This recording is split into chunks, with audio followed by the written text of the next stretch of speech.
பெரும்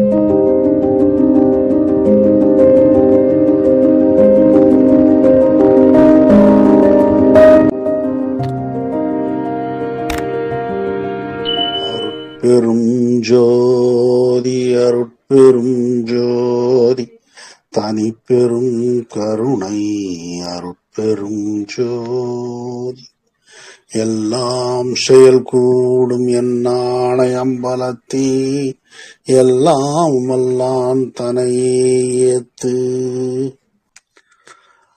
అమ్మా last time 88 దాకా అయింది.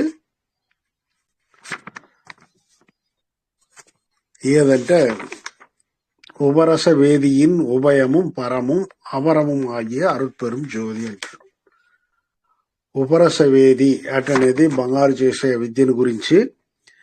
అది కాకుండా కానీ ఇక్కడ స్వామి యొక్క ఇంటెన్షన్ ఏదిరా అంటే మన దేహాన్ని బంగారు దేహంగా మార్చాలి.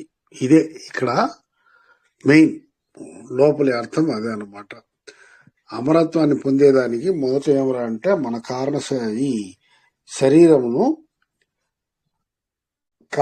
సూక్ష్మ కారణ శరీరంగా మార్చాలంటే దానికి ముందు అది బంగారుమయమై అంటే దేహం బంగారం అయిపోయేది కాదు. అంటే ఎటువంటి ఇది లేకుండా మలినం లేకుండా బంగారు లాగా మెరుస్తూ ఉండాలి.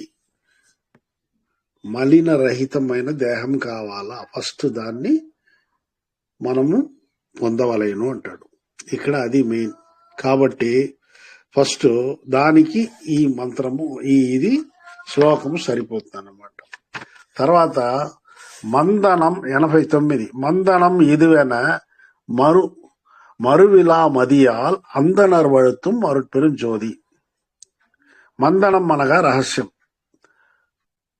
దైవ రహస్యము, ముక్తి రహస్యము, జీవుల ఉత్పత్తి పుట్టుక రహస్యము మొదలైనవి. వీటిలో ఒక రహస్యంగానే చిదంబర క్షేత్రంలో కూడా చూసుకోండి, ఇదే చిదంబర రహస్యం అంటాడు.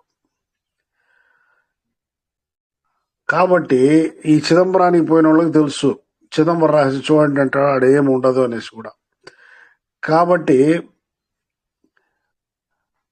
అందనర్ అనగా బ్రాహ్మణులు అని అర్థం అన్నమాట. ఇక్కడ బ్రాహ్మణులు అంటే బ్రాహ్మణ వంశస్థులు కారు గాని అన్ని అండములలో, అన్ని ప్రాణులలో, అన్ని చరాచర స్థావర జంగములలో, వస్తువులలో నిగూఢమై ఉన్న అరుట్పెரும் జ్యోతి ఏకదేశమే అని కొద్దిగా కూడా సందేహం లేకుండా, అది ఇక్కడ ఎవరిని చూసినా అది నా ఆత్మ వాళ్ళ ఆత్మ ఒకటే, రెండు అరుట్పెரும் జ్యోతినే, సందేహం లేదు. అందరూ దైవ స్వరూపమే, అన్ని వస్తువులు దైవ స్వరూపమే అన్నట్లు సందేహం అనేది లేకుండా ఇతర జీవులకు కొద్దిగా కూడా చెడు తలంపని లేదా చెడు చేయకుండా సకల ప్రాణులు సంతోషకర జీవితమును పొందుటకు దైవమును ప్రార్థించుచు సన్మార్గ జీవితం గడుపువారే నిజమైన బ్రాహ్మణులు. బ్రాహ్మణత్వానికి ఎంత పెద్ద డెఫినేషన్ ఇచ్చిండడు చూడండి. ఈ రకంగా ఉండేవాళ్లే నిజమైన బ్రాహ్మణులు. కాబట్టి ఈ మందనం ఇదివైనా మరిలా మదియాల్ అందన ఈ మందనం అంటే రహస్యము, సందేహము అని కూడా అనుకోవచ్చు అనమాట. సందేహం కొద్దిగా కూడా లేకుండా ఈ అన్ని నేను నా పక్కనుండే జీవరాశులు, ఎదుటి జీవరాశులు, ఈ ప్రపంచంలో జీవరాశులంతా కూడా ఆ అరుట్పెரும் జ్యోతి యొక్క స్వరూపంలే. అట్లని ఎవరు కొద్దిగా కూడా సందేహం లేకుండా అనుకుంటున్నారో వాళ్ళు అట్లాగే సన్మార్గంలోనూ జీవిస్తూ ఉండాలి. వాళ్ళు ఆ రకంగా అనుకునే వాళ్ళు ఉండేవాళ్లే కరెక్ట్ బ్రాహ్మణులు. అర్థమైందా? వాళ్ళు ఇదివైనా మరిలా మదియాల్ అందనర్ వాడుతూ అటువంటి బ్రాహ్మణులు ఎవరిని స్తుతిస్తారో అతనే అరుట్పెரும் జ్యోతి అంటాడు. అట్లా స్తుతించు వారే లోపల అరుట్పెரும் జ్యోతి యొక్క ఈ రహస్యాలనంతా కనుక్కుంటారు. ఏ రహస్యము? ముక్తి రహస్యము, జీవుల ఉత్పత్తి రహస్యము, జీవుల పుట్టుక రహస్యము. ఇటువంటిదంతా కనుక్కోవాలంటే వాళ్ళ వల్లే అవుతుంది, మిగతా వారి వల్ల ఏమి కాదు.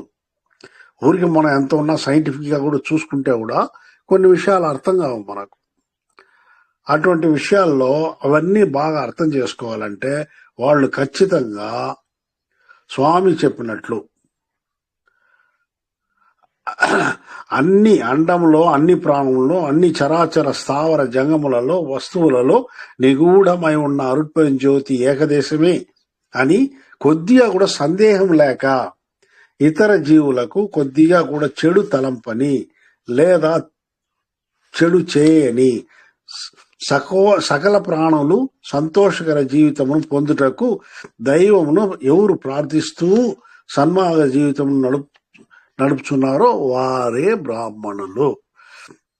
అటువంటి బ్రాహ్మణులే అరుట్పెరుం జ్యోతి యొక్క రహస్యములను తెలిసిన వారుగా ఉంటారు. అట్లనేది ఈ పద్యం యొక్క ఇది. వారు పలు సిద్ధులు పొంది మహాసిద్ధులుగా ప్రసిద్ధిగాంచెదరు. అట్లనే ఈ పద్యం ఎండ్ అవుతుంది అన్నమాట. మందనం ఇది ఎన మరులా మదియాల్ అందనర్ వழுத்தும் అరుట్పెరుం జ్యోతి. వాళ్లకు ఈ సృష్టి రహస్యం ఈజీగా తెలిసి ఉంటుంది, మిగతా వారి వల్ల వారు కాదు. ఎంత డాక్టరేట్ ఉన్నా ఈ రోజు వరకు ఎంత డాక్టర్లైనా ఎంత రీసెర్చ్ చేసినా కూడా సృష్టి రహస్యాన్ని కనుక్కొనలేదు. బిడ్డలో ప్రాణం ఎలా వస్తుంది తెలియదు, ప్రాణం పోయినాక అది ఎక్కడ పోతుంది తెలియదు, అసలు చావు ఎందుకు వస్తున్నది అది తెలియదు. కాబట్టి ఈ రహస్యాలన్నీ తెలిసిన వాళ్ళు ఎవరున్నా అంటే అరుట్పెరుం జ్యోతితో బాగా మమేకమై ఉన్న వాళ్లకు తప్ప వేరే వాళ్లకు తెలియదు. అటువంటి వారినే బ్రాహ్మణులు అంటారు. నెక్స్ట్ 90వ పద్యం. ఎంపుయ కనియన ఎన్నువారు ఇదయ అంబయత్తమర్ద అరుట్పెరుం జ్యోతి. ఈ విశ్వంలో ఇందుగలడు అందులేడని చెప్పలేని ఆ అరుట్పెరుం జ్యోతి యొక్క ఒక్క అణువే ఆత్మగా 1000 రేకుల తామర ఆకులు విచ్చి అందులో మధ్య భాగమున వెలసి తన పూర్తి అనుగ్రహమును జీవునకు ప్రసరింపచేయుటకు తగిన సమయం కొరకు నిరీక్షించుచున్నది. సహస్రారంలో ఉన్న ఆ దేవుడు ఏం చేస్తున్నాయంటే తామర పుష్పంలో సాధారణంగా ఆ రేకులు ఉంటాయి కదా, అవి మొత్తం 1000 రేకులు అంట దాంట్లో ఉండేది. ఆ రేకులు విచ్చి ఆ మధ్యలో ఉన్న ఎల్లోగా ఉంటది, అది బంగారు అన్నెగా. అక్కడ దైవము ఉండి ఎవర్రా నన్ను కలవాలని అనుకుంటా ఉన్నారు, ఎవరు నన్ను ప్రార్థిస్తారు ఎట్లా అనేసి చూస్తూ ఉంటుందంట. చూస్తూ వాళ్లకు ఏం కావాలన్నా ఇచ్చేదానికి రెడీగా ఉండేది అనమాట. ఆ పవర్, ఆ శక్తి అది చేసుకుని నిరీక్షించుతున్నది అంటాడు. మన కోసం వెయిట్ చేస్తా ఉంది, కానీ మనమే దాన్ని పట్టలేకపోతా ఉన్నాం. సహస్రారం పోవాలంటే మనం మూలాధారం నుండి స్టార్ట్ కావాలి. మూలాధారం నుండి ఒక్కొక్కటిగా మెట్లు ఎక్కుతూ మూలాధారం, స్వాతిష్టానం, మణిపూరకం, అనాహతం, విశుద్ధి, ఆజ్ఞ దాటి తర్వాత నిరాధారాలు ఉన్నాయన్నమాట 6. ఆ నిరాధారాలు 6 మొత్తం 12 ఇవి కానీ మనం దాటినామంటే మనము సహస్రాన్ని చేరొచ్చు. ఆ సహస్రంలో అది కాసుకోండదు అనమాట. ఎవరెవరు వస్తారు రాని వాళ్ళకంతా అమరత్వాన్ని ఇస్తాము అట్లనేసి ఇట్ ఈస్ వెయిటింగ్. ఈ ఆత్మను దేవదేవుని నుండి ప్రాణశక్తి హృదయాంబుజంలో నుంచి దేహమునకు చైతన్యమును ఇచ్చి మనము జీవించినట్లు చేయుచున్నది. ప్రస్తుతానికి అది చేసే పని ఏమరా అంటే మనకు ఇప్పుడు మనం పీల్చే గాలి ఒక రౌండ్ అట్లా 6 ఆధారాల నుండి పోతూ సహస్రాల నుండి కూడా అట్లా ముట్టుకుని బయటకు వస్తుంది. ఇట్లా చేస్తా ఉండేదాని వల్లే మనం ప్రాణంతో ఉన్నాము. ఈ ప్రాణశక్తి నిలిచియుండు ఆధార శక్తి పీఠంలో కమలముగానే పోల్చి చెప్తున్నారు. మీరు క్యాలెండర్స్, ఫోటోలు చూశారంటే అంతా తామర పైనే పెట్టింటారు అనమాట. దేవుళ్ళని నిలబెట్టో కూర్చోబెట్టో చేసింటారు. కారణం ఎవరా అంటే ఆ తామర పుష్పాన్నే సహస్రారాన్ని పోల్చారనమాట. తామర పుష్పంలో దేవుడు ఉన్నట్టు, తామర పుష్పంలో దేవుడు ఉన్నాడు అట్లనేది ఒక్కొక్కరు నిలబెట్టి ఉంటారు. ఏదో సరస్వతి, లక్ష్మి, పార్వతి, అట్లాగే వినాయకుడు, ఇంకా దేవుళ్ళు ఎవరికి కావాలంటే వాళ్ళంతా పెట్టేసి ఉంటారు దాని మీద. కానీ నిజమైన దేవుడి స్వరూపం ఎవరికి తెలియదు. ఇట్లా ఈ ప్రాణశక్తి నిలిచి ఉండే ఆధార శక్తి పీఠంలో కమలంగానే పోల్చి చెప్పుదురు. హృదయంలోనే ప్రాణశక్తి రక్త వ్యాపకం అంటే బ్లడ్ సర్క్యులేషన్ ఏర్పడి దేహమునకు శక్తి భుజ పరాక్రమము కలుగును. శక్తి భుజ పరాక్రమము కలుగును అంటాడు. దీన్నే భుజబలము అని కూడా అందరు. ఎవరు ఆ అరుట్పేరు జ్యోతిని తన భుజ లేక హృదయ కమలమందు వీక్షించి ఉన్న విషయమును తెలుసుకుని స్తుతించుచున్నారో వారికి వెంటనే ఇహపర లోక సౌకర్యముతో పాటు అమరత్వను పొందు మార్గమును కూడా ఆ దేవుడు కల్పించెదడు. కావున మనము ఆ దైవమును హృదయం నందు కనుగొని అనుగ్రహమును పొందవలెను. హృదయము అనేది ఎక్కడ అట్లనేది ఇప్పుడు మెయిన్. చాలా ఇంతకుముందు క్లాసులో కూడా మనం అనుకున్నాము. హృదయం అంటే గుండె కాదు. పోని మనసు, బుద్ధి, చిత్తం, అహంకారం ఎక్కడ, అది కూడా కాదు. అవన్నీ దాటింది హృదయం. హృదయ కమలము అంటారు. హృదయ కమలం అంటే ఏది? ఇంకా సహస్రారమే, ఇంకా వేరే లేదు. హృదయము అటనేది అక్కడే దీంట్లోనే ఉంటుంది. అంటే తామర పువ్వు అని చెప్పినారు కదా, సహస్రారం, అదే హృదయం. అక్కడి కానీ మన ఆలోచనలు రావు. మనకు సంతృప్తి కలిగేది కూడా అక్కడే, నాట్ మనసు. కాబట్టి ఇక్కడ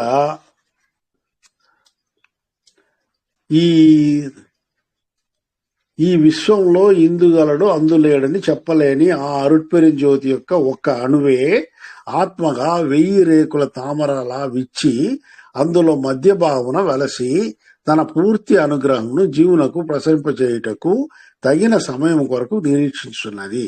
ఈ ఆత్మ అను దేవదేవుని నుండే ప్రాణశక్తి హృదయాంబుజంలో నిలిచి దేహమునకు చైతన్యమును ఇచ్చి మనము జీవించినట్లు చేయుచున్నది.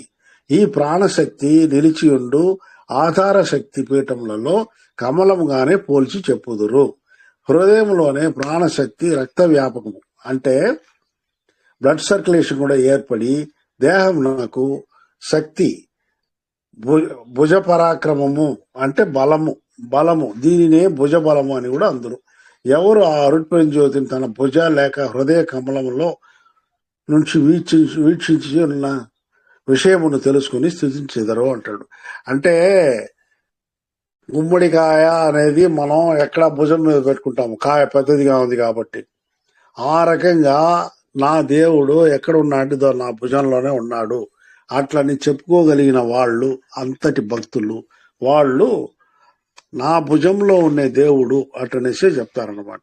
అంటే భుజం అంటే ఇక్కడ ఆర్మ్స్ అంటే చేతుల్లో అటని కూడా లెక్క వస్తుంది.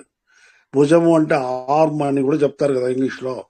మనకేమరా అంటే కొన్ని విషయాలు ఇంగ్లీష్ ద్వారా వస్తేనే మనకు అర్థమవుతుంది కాబట్టి ఆర్మ్స్ అంటే ఇంకా ఆర్మ్స్ అనేది చేతులకి వస్తుంది కాబట్టి మన చేతుల్లో, మనల్లో, మన దగ్గర, మన మనసులో అన్ని చోట్ల నిలబడి ఉన్న ఆ దేవుణ్ణి మనం స్తుతించు ఉంటే మనకు అమరత్వం యొక్క దారి తెలుస్తుంది అంటాడు.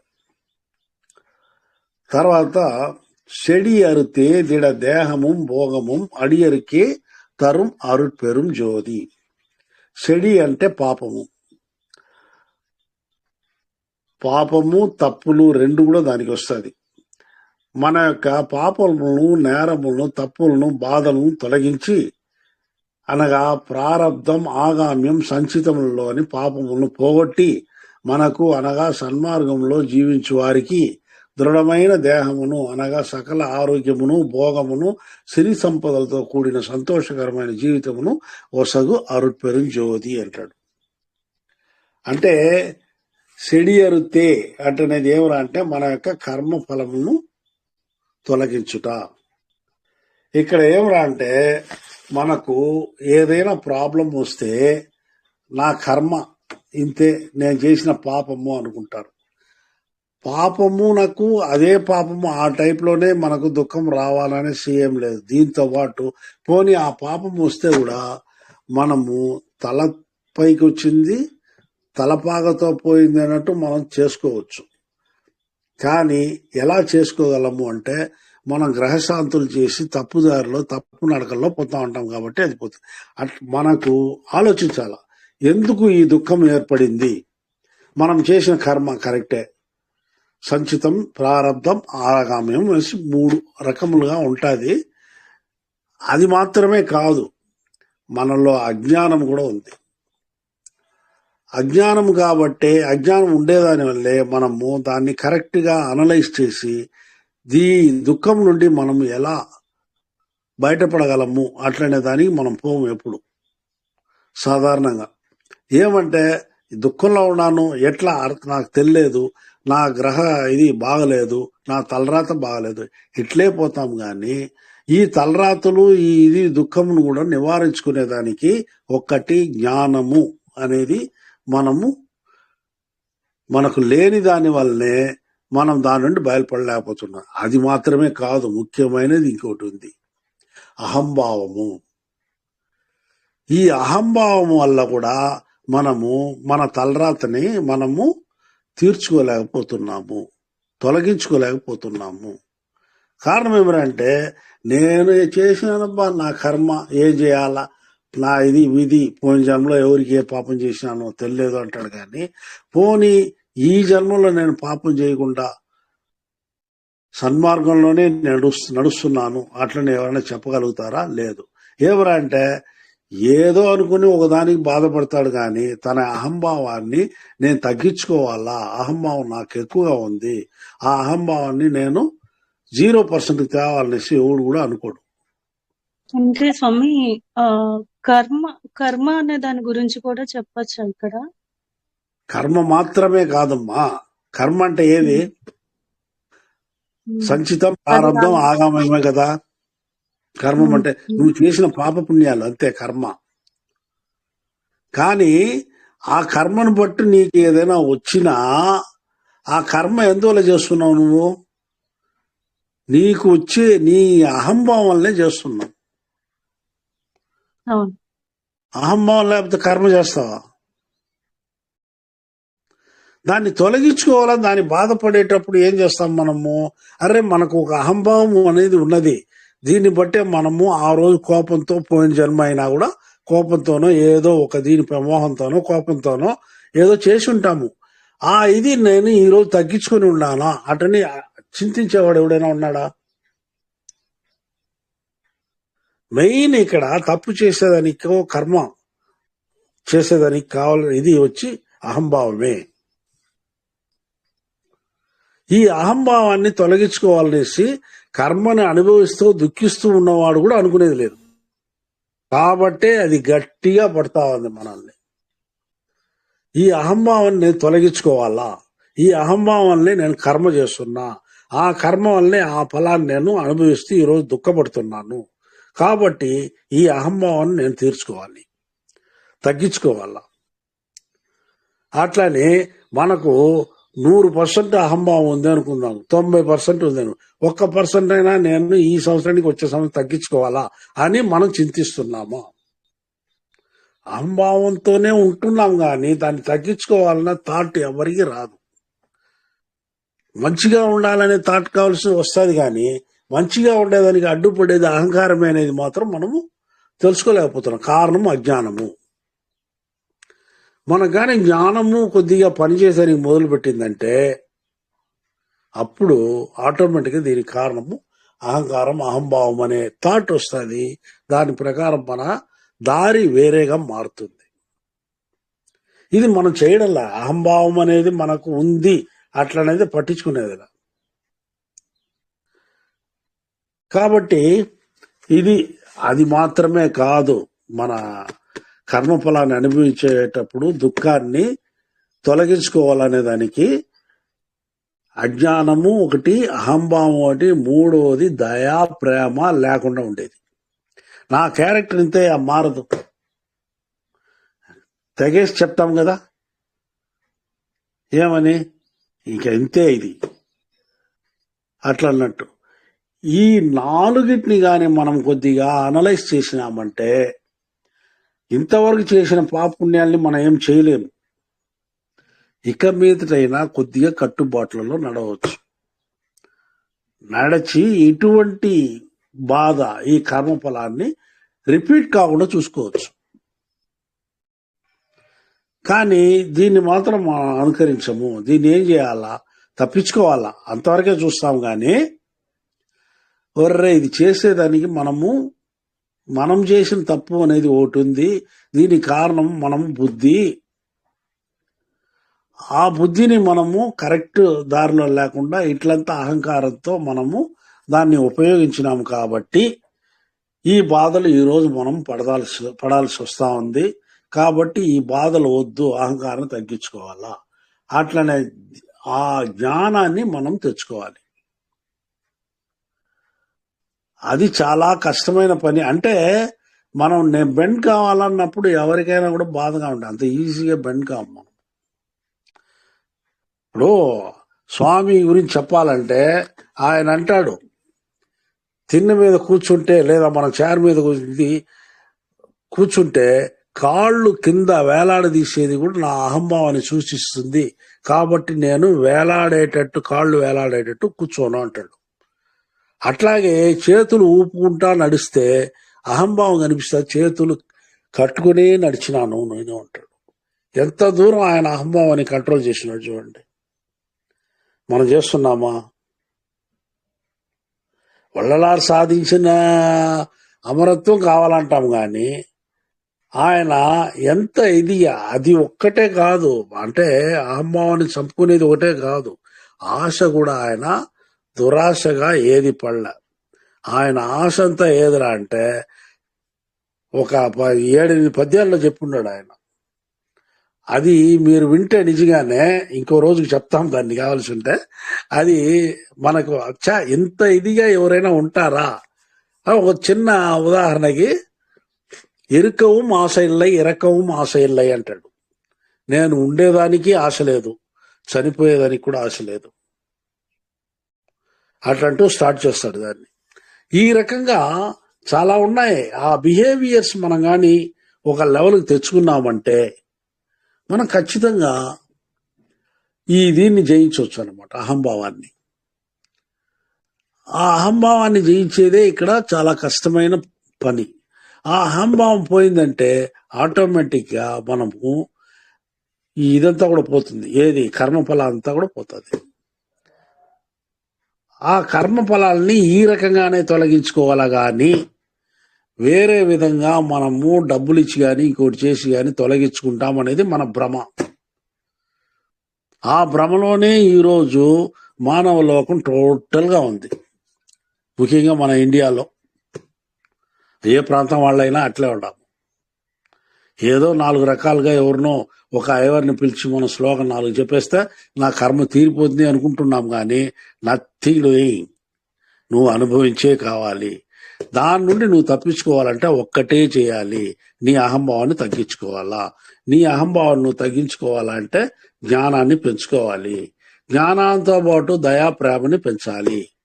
ఇవి కానీ చేసినావంటే నీ కర్మ ఫలితం నీకు రాను తగ్గుతా వస్తుంది. ఇది ముఖ్యంగా ఇట్లా. ఈ దీంట్లో ఇంకొకటి కూడా మనం ఏమరంటే, మనం ఎవరినైనా పెద్ద సన్యాసులు పెద్ద వాళ్ళంతా ఉన్నారు కదా, మనకు తెలిసిన వాళ్ళంతా కూడా సాధారణంగా సిద్ధత్వం కోసం ప్రయత్నించిన వాళ్ళు అందరూ కూడా ఎవరు డబ్బున్న వాళ్ళుగా ఉంటారు, ఉంటే దాన్ని త్యజించేసి వచ్చేసే వాళ్ళుగా ఉంటారు. కానీ ఇక్కడ స్వామి ఒప్పుకోవడల్లా ఆ రకంగా వాళ్ళని కరువు కాటకాల్లో పెట్టడు రా అంటాడు. అరుట్పెరుంజ్యోతి ఆయన మీద నిజమైన భక్తి కలిగిన వాడు సాధారణంగా కరువు కాటకాల్లో ఉండడు. భూలోక జీవితం బాగానే ఉంటుంది, పరలోక జీవితం కూడా వాళ్ళకి బాగానే ఉంటుంది. అవన్నీ ఊరిక. భూలోక జీవితం బాగుండదు, ఇహలోక జీవితం వాళ్లకు పస్తులతో ఉంటారు. వాళ్ళు కట్టుకునేదానికి గుడ్డ ఉండదు, ఉండేదానికి ఇల్లు ఉండదు. ఇట్లంతా ఊరికి అనవసరంగా అన్యాయంగా దేవుడి మీద ఒక నింద వేస్తున్నారు. కానీ ఖచ్చితంగా అరుట్పెరుంజ్యోతి సాధారణంగా అట్లంతా చెయ్యడు. ఆయన మీద భక్తి కలిగిన వాళ్ళకి ఇహంలో గాని పరంలో గాని ఎక్కడ గాని ఎప్పటికి గాని ఆయన వదిలేయడు అంటాడు. అదే ఈ దీని సెడి అరితే, అది సెడి అరితే దృఢదేహం, దృఢమైన దేహాన్ని అంటే ఆరోగ్యకరమైన దేహాన్ని భోగము అంటాడు. అంటే భూలోకంలో దీంట్లో మనకేమరా అంటే సన్మార్గంలో కరెక్ట్ అంటే ఎటువంటి ఇతరులకు బాధ లేని భోగముని నువ్వు అనుభవించవచ్చు. సొసైటీకి కానీ ఇతరులకు కానీ బాధపడని వాళ్ళంతా కూడా నిన్ను చూసి సంతోషించేటట్టు నీకు కావాల్సిన భోగాన్ని నువ్వు అనుభవిస్తూ హాయిగా జీవించవచ్చు అంటాడు. అది సెడి ఎరితే అవన్నీ చేసే ముందు నీ కర్మఫలాన్ని అంతా తొలగించాలా. కర్మఫలాన్ని తొలగించాలంటే ఏం చేయాలా?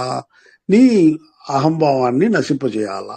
అహంభావాన్ని నశింపజేయాలా, నీలో ప్రేమను పెంపొందించుకోవాలా, దయా ప్రేమని అహంభావాన్ని చేసుకొని నువ్వు ఇట్లంతా మొదట నీలో చేయించి తర్వాత ఆయన మంచి దృఢమైన దేహాన్ని, నీకు కావలసిన వయస్సుని, కావలసిన తర్వాత భోగాన్ని ఆయన నీకు సమకూరుస్తాడు.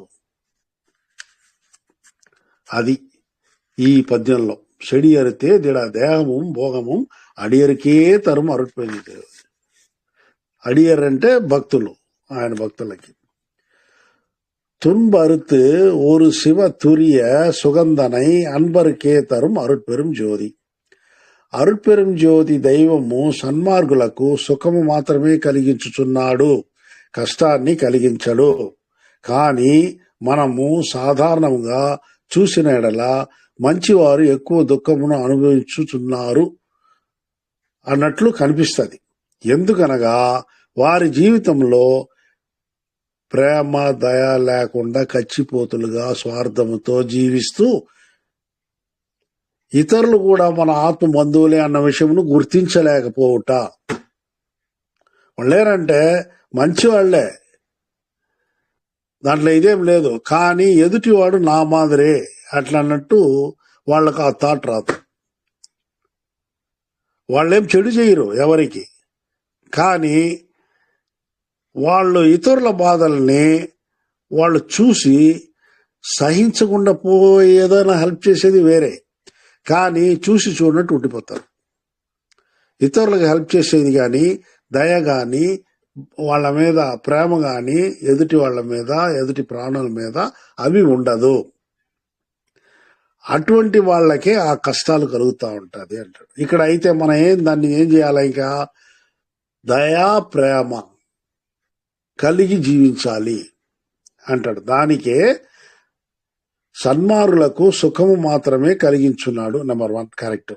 కానీ మనము సాధారణంగా ప్రపంచంలో చూస్తూ ఉంటే వాళ్ళు మంచోళ్ళు కదమ్మా, ఎవరి జోలికి పోరు, కానీ వాళ్ళు ఇతరులకి ఏమి సహాయం కూడా చేయరు.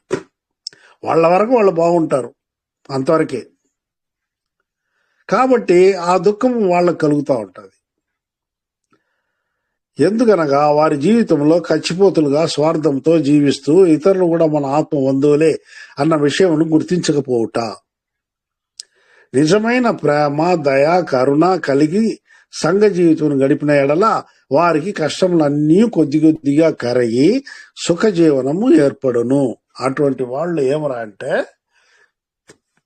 సుఖంగా జీవించాలా అంటే ఏమరా అంటే చుట్టుపక్కల వాళ్ళు, నీకు తెలిసిన వాళ్ళు అందరి కూడా బాగుండేటట్టు నువ్వు ట్రై చేసి నీ వల్ల అయిన సర్వీస్ చేస్తూ ఉండాలి. అట్లా చేసినప్పుడు ఆటోమేటిక్గా వాళ్ళ దుఃఖము పోతా ఉంటుంది. ఇది ఇప్పుడు మనం ఎన్నో చోట చూస్తూ ఉన్నాం. బిడ్డల్ని ఆడాడ పారేసిపోతారు.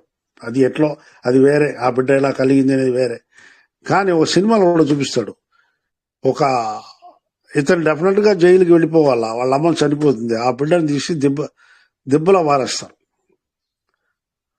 దిబ్బలో పారేసి కూడా ఒక 6-7 కట్టలు, 2,000 రూపాయలు 500 రూపాయల కట్టలంతా పెట్టి ఆ బిడ్డతో పాటే పెట్టి ఉంటాడు.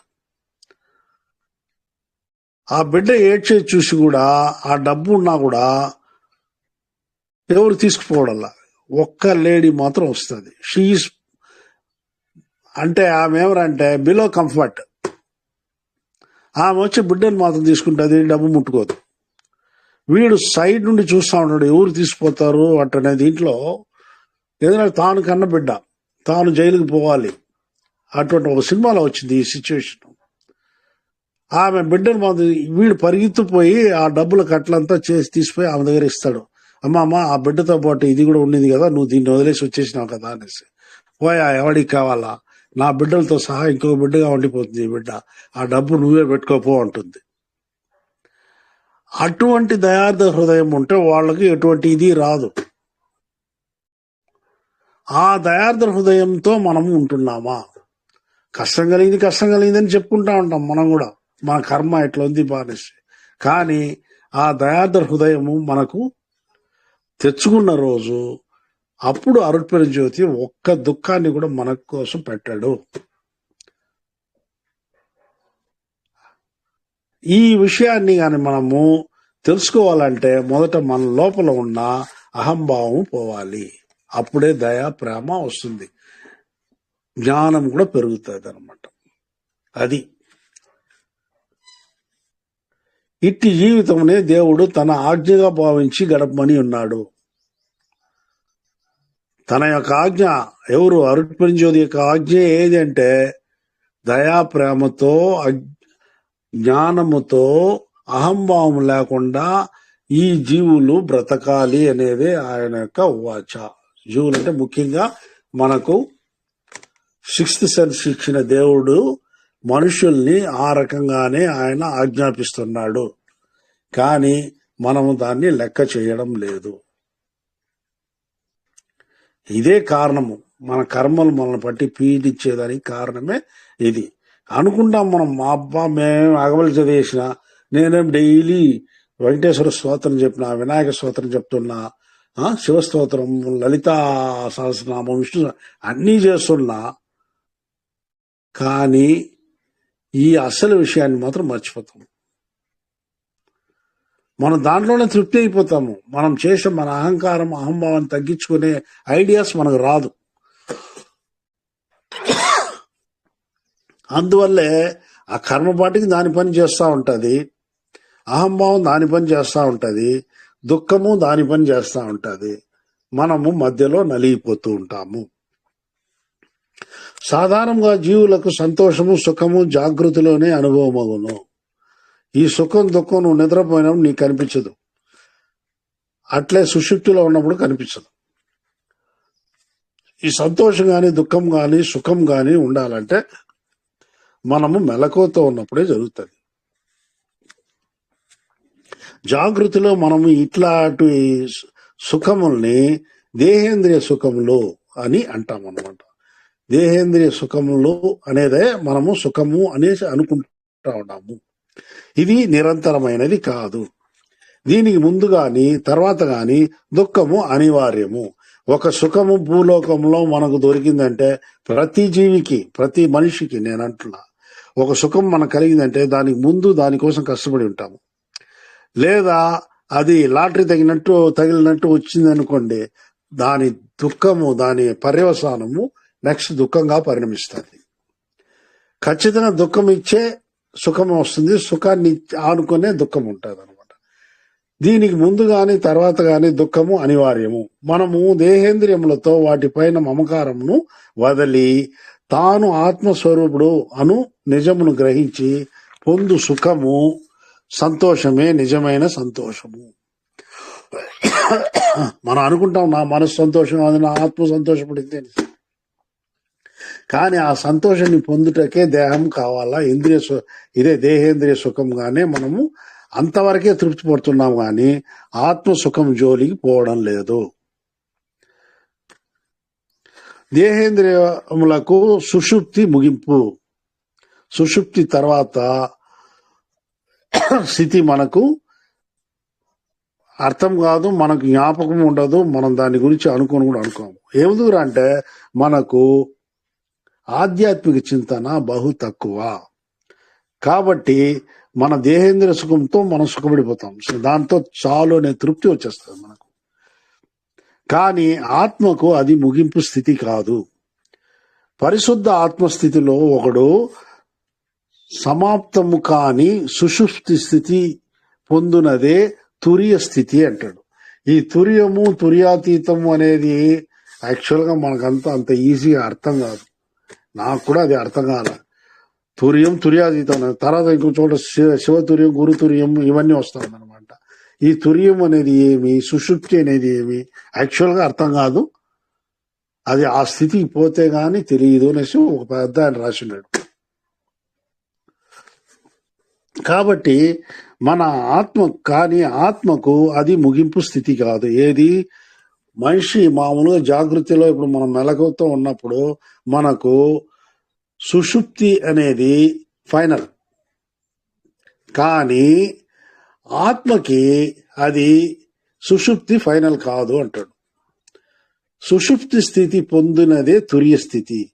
ఆ సుషుప్తి అయిన తురియ స్థితి నుండే ఈ స్థితిలో అనుభవమైన అచంచల భావ ప్రాప్తిని తుర్యానందం అంటారు. ఇది నేను చెప్పినట్టు అర్థం కాదు, నాకు కూడా అర్థం కాల. నేను చెప్తున్నా అనేసి నన్ను పెద్దగా అనుకోవద్దండి, మీలో ఒకడే నేను కూడా, నాకు కూడా ఇది అర్థం కాల. అనుభవమైన అచంచల భావ ప్రాప్తియే తుర్యానందం అని అంటారు. ఈ తుర్యానందంలో ఉన్న వాడికి కాలము, చోటు, సందర్భము ఏది తోచద్దు. వాళ్ళ ఆనందంలో వాళ్ళు ఉండిపోతారు. అదే తుర్యానందం అనేది. అది కాలాతీతమైనది. చోటు, సందర్భము ఏది తోచదు. ఇది ఏమరంటే సమాధిలో ఉన్న వాళ్ళు అనుభవించే స్థితిగా కూడా ఉండవచ్చు. అదే అనేసి చెప్పలేము, కానీ అదిగా కూడా ఉండొచ్చు. కానీ ఈ తుర్యానందం ఈ బొందిలో ప్రాణం ఉన్నంత వరకే ఉంటుంది. కావున ఈ ఆనందము, సుఖము నిజమైనది కాదు. తుర్యాతీతంలో సుఖం కూడా పర్మనెంట్ కాదు. ఎందుకంటే ప్రాణం అనేది దేహంలో ఉన్నంత వరకే ఈ తుర్యాతీతమును కూడా నువ్వు అనుభవించేది ఛాన్స్ ఉంది. ఆత్మ దేహం లేకపోతే ఏమి తెలియదు దానికి. ఊరికి అనుకుంటాము ఆత్మ ఆత్మ అనేసి. ఆత్మకు ఏమి దేహం లేకపోతే సంతోషం గాని దుఃఖం గాని ఏది తెలియదు. కాబట్టి ఈ తుర్యానందం ఈ బొందిలో ప్రాణం ఉన్నంత వరకే. కావున ఈ ఆనందము, సుఖము నిజమైనది కాదు. నిజంగా ఈ ఆత్మ అరుట్పెరుంజ్యోతి యొక్క ఏకదేశము. ఆత్మ ఎవర్రా అంటే మన ఆత్మ వచ్చి చాలా తక్కువ పవర్ అనేసి అనుకోవద్దండి. ఆ అరుట్పెరుంజ్యోతి యొక్క ఏకదేశము అంటాడు. ఏకదేశం అంటే దాంట్లో ఒక పార్ట్. అరుట్పెరుంజ్యోతికి ఏమేం బలము, ఏం శక్తి, ఏ జ్ఞానము ఏమి ఉన్నదో అన్నీ దీనికి ఉంది, అన్నీ మనకుంది. అందువల్లే తత్వమసి నీవే అది అయినావు అంటాడు. అది వేరే ఏది కాదు. చిత్రూపంలో ఆ అరుట్పెరుంజ్యోతి మనమై ఉన్నాము, మనలో ఉన్నాడు, మనమై ఉన్నాము. ఇది కనుక్కునేదానికి ఇది ఈ రకంగా నాయకి సంతోషములు జయదేవుడి పాటలు అందరికి చాలా మందికి తెలుసు. దాని అర్థం లోపల తెలుసో తెలియదో గాని ఆ పాటలు ఘంటసాల పుణ్యాన మనకు హాయిగా ఉంటుంది, వింటా ఉంటాయి. కానీ నాయకి భావనలో చాలా మంది భక్తులు ఉన్నారు. వాళ్ళలారు కూడా నాయకి భక్తితోనే చాలా చాప్టర్స్ ఉన్నాయి.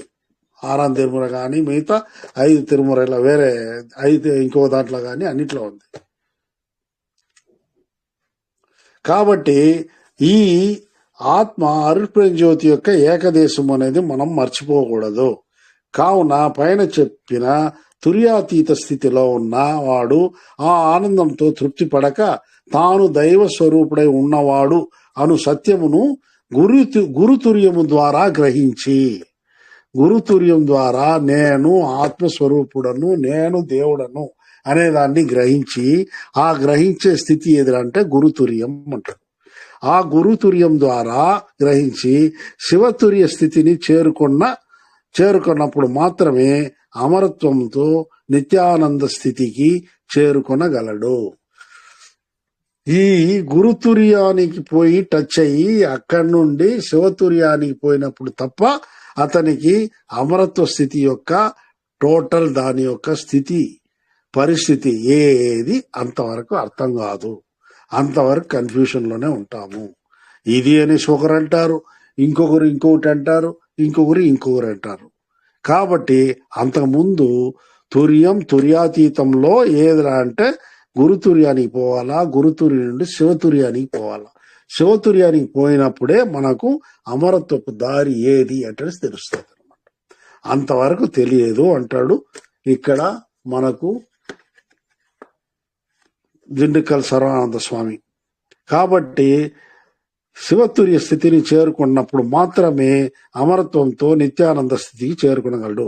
ఇది నిత్య జాగృతికి దారి చూపును. ఇంతకుముందు జాగృతి ఏం చెప్పినాము? దేహేంద్రియ సుఖము అంటున్నాము. దేహేంద్రియ సుఖము ఈ బొందిలో ప్రాణం ఉన్నంత వరకే ఉంటుంది. కానీ ఈ ఆత్మ సుఖము అనేది అమరత్వము సాధించేదానికి పోయే ఇది కాబట్టి, అమరత్వము సాధించగలం కాబట్టి అది తోనే సాధ్యమవుతుంది. ఆ శివతుర్యాన్ని మనం పోయి టచ్ చేసుకొని దాంట్లో ఉండి జీవించేదే ఇక్కడ అమరత్వము అవుతుంది. ఇట్టి సుఖమును తన ప్రియ భక్తులకు ఆ అరుట్పెరుంజ్యోతి ఇచ్చేదానికి తయారుగా శాస్త్రంలో ఉంది. కానీ విషయాన్నే కనుక్కునేదానికి మనకు ఈ భూమి పుట్టి, భూమిలో జీవరాశులు పుట్టి ఇన్ని లక్షల సంవత్సరాలకి ఇప్పుడే కనుక్కున్నాం దీన్ని.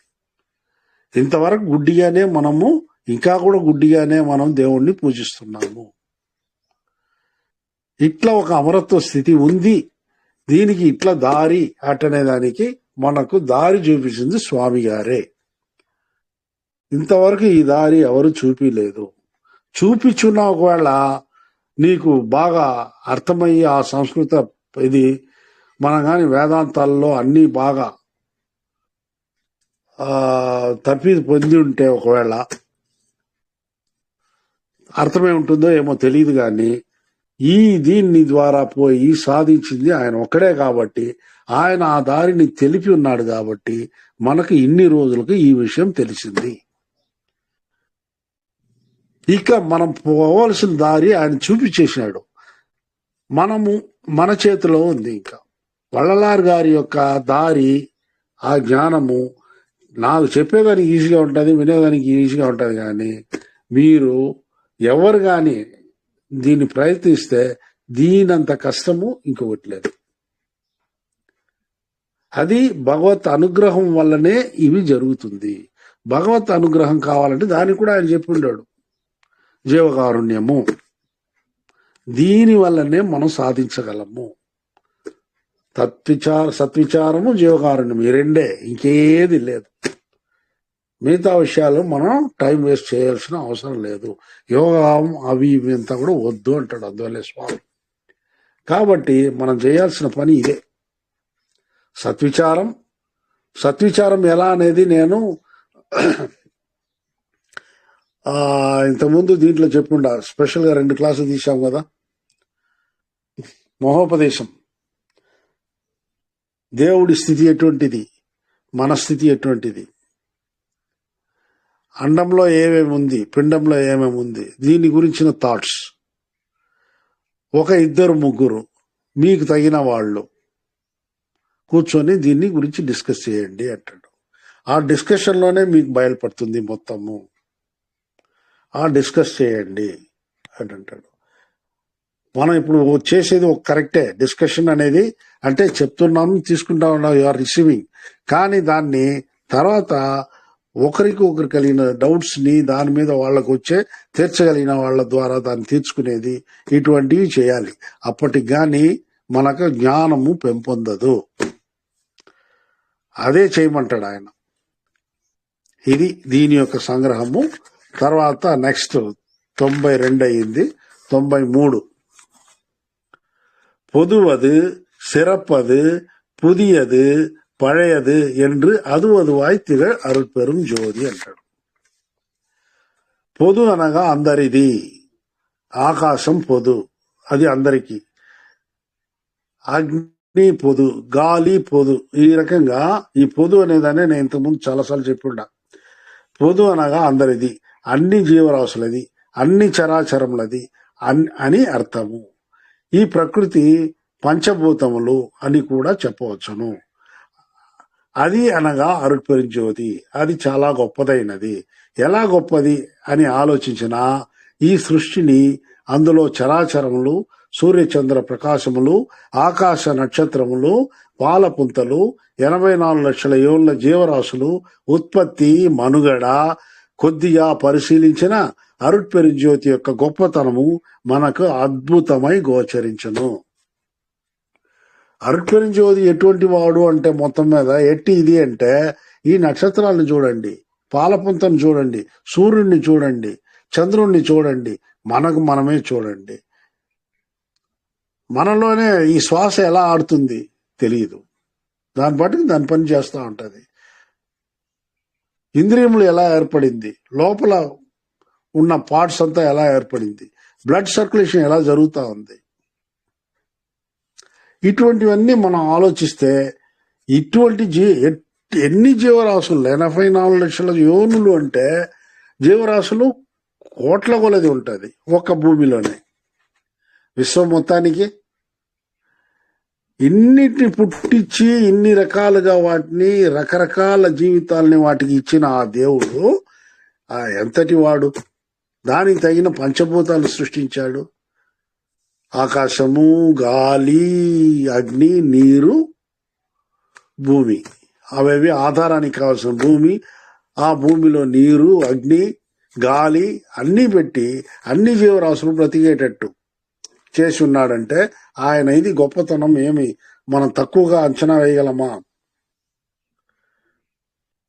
ఈ రకంగా ఈ అద్భుతము ఇప్పుడు అనుకుంటున్నా కూడా మనకు అది కొత్తదిగా కనిపిస్తుంది. ఎంత సైన్స్ మనకు డెవలప్ అయినా కూడా ఈ సైన్స్ తో పోలిస్తే ఇంకా కూడా ఇది న్యూగానే ఉంది మనకు. ఇది చాలా కొత్తది. అనగా నవమునకు నవము, నవ్యము అంటారనమాట. కొత్తదాని కొత్తదిగా ఉంది. అట్లే ఈనాటి విజ్ఞాన వికాసము, అభివృద్ధి ఒక 100 సంవత్సరాలకు ముందు లేదు. ఇంతకుముందు ఉండిందా? 1924లో 1923లో ఈ రకంగా ఉందా అంటే ఎంతో మార్పు ఈ 100 ఏళ్లలో. 1923లో కరెంట్ సరిగా కూడా ఉండదు ఇండియాలో. కానీ ఇప్పుడు ఎట్లా ఉంది? 2007 దాకా కూడా మనకు సెల్ ఫోన్ వసతి లేదు. 2000కు పైనే సెల్ ఫోన్ వచ్చింది. టెలిఫోన్, టెలివిజన్, రేడియో మొదలగు విజ్ఞాన పరికరములు, ఎలక్ట్రికల్ అండ్ ఎలక్ట్రానిక్స్ వికాసములు ముందు ముందు ఇంకా అద్భుతంగా అభివృద్ధి చెందును. మెడిసిన్స్ ఎంత డెవలప్ అయి ఉండదు నిజంగా. ఇప్పుడు ఆహారానికైనా మెడిసిన్ వల్ల బతికే వాళ్ళు చాలా మంది ఉన్నారు. ఏమి ఈ గ్యాస్ట్రిక్ మందు లేకపోతే ఇప్పుడు ఎంత జనాలు ఏమో అయిపోయి ఉంటారు అనమాట. కాబట్టి మెడిసిన్ బాగా డెవలప్ అయింది. ఎలక్ట్రిసిటీ, ఎలక్ట్రానిక్స్ లో ఈ ప్రపంచము కొత్తగా కనిపిస్తున్నది. ఇటువంటి దీనికి కూడా కారణము ఆ రకంగా చూస్తే ఇవన్నీ కూడా ఇప్పుడు మనకు ఆల్రెడీ ఉండింది. మనము మన మేధస్సుని ఆయన ఇచ్చిన దాని వల్ల కనుక్కొని దాన్ని యూటిలైజ్ చేస్తున్నాం మనం. అంటే గాలిలో తరంగాలు ఇంతకుముందు లేవా? అప్పుడు కూడా ఉండింది. 200 ఏళ్లకు ముందు కూడా ఉండింది. కానీ దాన్ని కనిపెట్టుకోలేకపోయినాం మనకు ఆ దీన్ని ఆయన ఇవ్వలేదు. ఎందుకు ఇవ్వలేదని ముందే స్టడీ చేశాం మనం. కొన్ని పిల్లలు పుట్టిందే స్కూల్కి పంపించాం కదా, ఒక 3 ఏళ్ళు 4 ఏళ్ల తర్వాతనే మనము స్కూల్కి పంపిస్తాం, ఎల్కేజీ, యూకేజీ అనేసి. ఆ రకంగా మొదట సృష్టి జరిగింది. కానీ ఆ సృష్టిలో ఫస్ట్ ఆది మనిషి ఏం చేశాడు? వేటాడి తిన్నాడు. ఆహారం పండించలా. పండ్లు కాయలు తినేదానికి తెలియలా. ఆ జ్ఞానం కొద్దిగానే ఆ దేవుడు మనకిచ్చి ఈ రకంగా ఈ రోజు డెవలప్మెంట్ దాకా తీసుకొచ్చాడు. అట్లే దేవుడు ఈయన పాతవాడు, పాతది అనేదానికి ఆది కాలంలో శూన్యం మాత్రమే ఉండింది. అరుట్పెరుం జ్యోతికి ముందు ఒక్క క్షణం ఆలోచించండి, అరుట్పెరుం జ్యోతి లేదు. ఈ నక్షత్రాలు గాని, సూర్యుడు గాని, ఇంకొక ఏది గాని వెలుగు అనేది లేదు. ఆలోచించండి ఎట్లా ఉంటది. ఇట్ ఈస్ జస్ట్ శూన్యం, ఏ ఆకాశము ఏది లేదనమాట. ఆ శూన్యం మాత్రమే ఉండింది. అరుట్పెరుం జ్యోతి ఉద్భవము కొన్ని లక్షల కోట్ల సంవత్సరాల ముందు సంభవించి ఆ తర్వాత పంచభూతములు, అండములు, పాలపుంతలు, నక్షత్రములు, సూర్యచంద్రాదులు, భూమి మరియు ఇతర గ్రహములు, ఆ తర్వాత జీవ సృష్టి జరిగినట్లు చెప్పుచున్నాము. ఇవన్నీ మనం కనుక్కున్నాము, ఇవన్నీ ఆ తర్వాత జరిగింది అనేసి. ఈ రకముగా మనం బాగా పరిశీలించిన ఆ అరుట్పెరుం జ్యోతి ఎన్ని కోట్ల సంవత్సరాలు పాతవాడు. పాతదానికి ఆయనకు పాత లేదు, ఆయనే పాతడు. కొత్త అనుకుంటే ఆయన ద్వారా మనకు రావాల్సింది కొత్తగా వచ్చేదంతా కూడా అవన్నీ పుష్కలంగా ఇమిడి ఉన్న శక్తి అది. కాబట్టి అది కొత్తకు కొత్త. అట్లాగే అది లేనప్పుడు మనమంతా లేదు. కాబట్టి పాతకు పాత ఆయనే, కొత్త ఆయనే. ఈ రకం మనం పరిశీలించిన ఆ అరుట్పెరుం జ్యోతి చాలా పాతది, దానికన్నా పాతది మరి ఏదీ లేదు. కావున అరుట్పెరుం జ్యోతి గొప్పది, అందరిది, కొత్తది. ఈ రకంగా మనం దాన్ని ఒక దీనికి తీసుకోవచ్చు. కొత్తది గాను, పాతది గాను, గొప్పది గాను, అరుదు గాను, అందరిది గాను అది ఉన్నది. ఈ విషయమునే వల్లలార్ స్వామి గారు ఈ శ్లోకంలో ఉద్ఘాటించున్నారు. పొదువది, சிறப்பது, அது అందరిది, சிறப்பது చాలా గొప్పది, புதியது కొత్తది, పழைయது పాతది என்று అదువదువాయ్ దానే అదే సాటి. కొత్తది అంటే అదే సాటి, గొప్పది అంటే అదే సాటి, పాతది అన్నా అదే సాటి, దానికి సాటి ఇంకొకటి లేదు. అటనే అరుట్పెరుం జ్యోతిని స్తుతిస్తున్నాడు. నెక్స్ట్, சேதன பெருநிலை திகழ்த்தரும் ஒரு பறை ஆதன தோங்கிய அருட்பெரும் ஜோதி. పరై అనగా శక్తి, పరాశక్తి. చేతనము అనగా చైతన్యము. ఈ పరై అనగా శక్తిని ఆసనముగా కలవాడు అరుట్పెరుం జ్యోతి. స్త్రీ పురుషుల దేహమును ఆసనముగా కలిగి చైతన్యముతో వెలుగుచున్నాడు ఆ పరాత్పరుడు అంటాడు. అంటే ఆయన మనలో ఉన్నాడు. ఆయన ఎక్కడున్నాడు? మనలోనే ఉన్నాడు. స్త్రీ పురుషులను ఇంకా వస్తువులను అన్నిట్లో ఆయన నిండి ఉండి ఆయా క్యారెక్టరైజ్డ్ బేస్మెంట్ లో ఆయన వెలుగుతూ ఉన్నాడు. కాబట్టి ఆయన ఆసనముగా మనల్ని చేసుకున్నాడు అని కూడా అనుకోవచ్చు. ఒక గదిలో దీపము ఒక చోటే ఉంటుంది, కానీ దాని ప్రకాశము గది అంతా వ్యాపించిండును. అట్లే మన సహస్రారంలో అరుట్పెరుం జ్యోతి వెలసి దాని చైతన్యమున మన దేహం మొత్తము ప్రకాశిస్తా ఉంది. సూదెత్తుకొని పాదంలో కూర్చున్న అంటాము, పాదమే లేకుండా ఉన్నా బ్రతుకుతాము. అటువంటిప్పుడు ఆ అరుట్పెరుం జ్యోతి అక్కడ లేదు. ఒక బల్బు ఒక రూమ్ లో ఒక చోట ఉంటుంది, కానీ దాని వెలుగు ఏ రకంగా ఆ గదంతా వ్యాపించి ఉంటుందో ఆ రకంగా దాని యొక్క శక్తి టోటల్ గా మన దేహంలో వ్యాపించి ఉండాలి. కానీ హృదయాంతరాళంలో ఆయన ఉండేది సహస్రారంలో. బల్బు ఉండే చోటు సహస్రారము. దాని ప్రకాశం గది అంతా వ్యాపించును. అట్లే మన సహస్రారంలో అరుట్పెరుం జ్యోతి వెలసి దాని చైతన్యము మన దేహం మొత్తంగా ప్రకాశిస్తుంది. దాని యొక్క వెలుగు ఎట్లా గదిలో ప్రకాశిస్తుందో అట్లే దాని చైతన్యము మన దేహం అంతా ప్రకాశిస్తుంది. కాబట్టే మనకు ఆ సెన్సిటివ్నెస్ అనేది అన్ని అంగములలో అది ఉంటుంది.